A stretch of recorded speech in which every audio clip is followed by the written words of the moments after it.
Gimana kabarnya hari ini? Semoga tetap sehat dan tetap semangat ya. Sekarang kita mau belajar tema 3C, subtema 3, pembelajaran 3 dan 4. Sebelum belajar, marilah kita berdoa terlebih dahulu. Bismillahirrahmanirrahim. Rabbi zidni ilman warzuqni fahman. Amin. Sekarang mari kita saksikan atau mari kita amati materi dari picture-picturenya yang akan disampaikan melalui video berikut ini. Sekarang kita masuk ke perubahan wujud benda. Perubahan wujud benda itu ada perubahan dari cair ke padat, namanya membeku. Contohnya itu cair ke padat, air yang kita masukkan ke dalam es, dia akan berubah menjadi es atau menjadi es batu atau es lilin, maka itu adalah perubahan dari cair ke padat. Kemudian dari padat ke cair itu adalah dari es batu yang kita taruh di ruangan terbuka, maka dia akan berubah lagi menjadi air. Kemudian ada lagi perubahan dari padat ke gas. Padat itu namanya menyempit. Dari gas ke padat namanya mengkristal. Nah, kemudian dari cair ke padat, cair ke gas namanya menguap, gas ke cair namanya mengumpul. Nah, perubahan dari cair ke padat dan padat ke cair sudah kita pelajari minggu kemarin. Untuk minggu ini kita akan mempelajari perubahan dari cair ke gas disebut dengan menguap, gas ke cair disebut dengan mengembun. Untuk perubahan dari padat ke gas dan gas ke padat akan kita pelajari untuk minggu depannya. Sekarang kita bahas dulu materi untuk perubahan dari cair ke gas. Perubahan dari cair ke gas itu disebut dengan menguap. Teman-teman bisa lihat dalam bukunya, yaitu pada halaman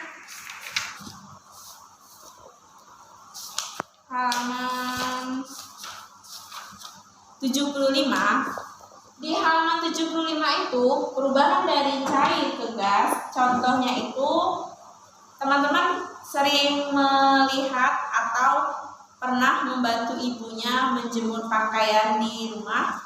Ketika pakaian dijemur, perubahan dari cair ke uapnya, pakaian yang awalnya basah, kemudian kita jemur di halaman atau di lapangan atau di dalam rumah, lama-kelamaan dia akan mengering.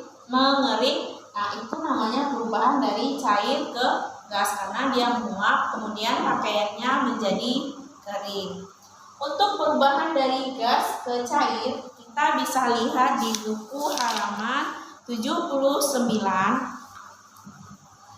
Gas ke cair itu terjadilah perubahan mengembun. Contohnya itu bisa dari mamanya membuatkan kopi atau teh untuk ayahnya, kemudian ditutup. Nah, kemudian ada bintik-bintik yang nempel di tutupnya itu, maka itu disebut dengan mengembun. Atau ketika pagi hari kita bangun, kita pergi ke halaman, di tanaman atau di depan halaman itu ada rumput atau bunga, kemudian pagi-pagi ada bintik-bintik air, nah itu disebut dengan mengembun. Karena perubahannya wujudnya itu dari gas ke cair, jadilah mengembun atau disebut juga kalau kita lihat pagi hari itu mengembun. Anak-anak, kemarin kita sudah belajar tentang bentuk-bentuk dekoratif untuk membuat sebuah gambar. Nah, sekarang kita lihat gambar yang berikut ini. Nah, ini ada gambar bentuk bunga. Ini contohnya seperti ini. Kenapa ada gambar bunga? Bentuk yang alam juga bisa dipakai untuk dekoratif. Ini ada contohnya bunga. Kemudian ada bentuk awan, ini dia gambarnya, gambar dekoratif bentuk awan. Kemudian ada contoh pemandangan di malam hari. Nah, itu semua diambil dari bentuk-bentuk yang ada di alam yang sering kita gunakan. Mau itu tumbuhan, mau itu bintang, atau awan, atau matahari, atau pohon, atau pelangi. Itu tergantung selera kita bagaimana membuat karya dekoratifnya. Nah, anak-anak, kemarin kita sudah belajar tentang peran seseorang di dalam sebuah sekolah, baik itu guru, kepala sekolah, siswa, petugas tata usaha, petugas perpustakaan, dan petugas kebersihan. Nah, sekarang anak-anak silakan buka buku di halaman 80. Itu menulis tugas contohnya. Di kotak di halaman 80 ada warga sekolahnya, itu ada pertama kepala sekolah. Kemudian namanya nih contohnya ditulisin.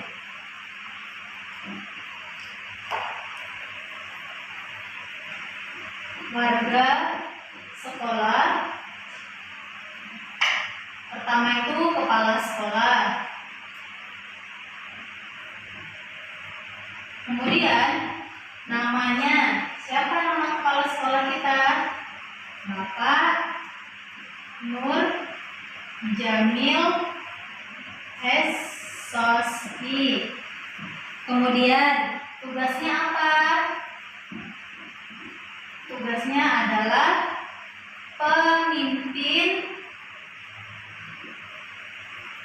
di suatu lembaga atau pemimpin musyawarah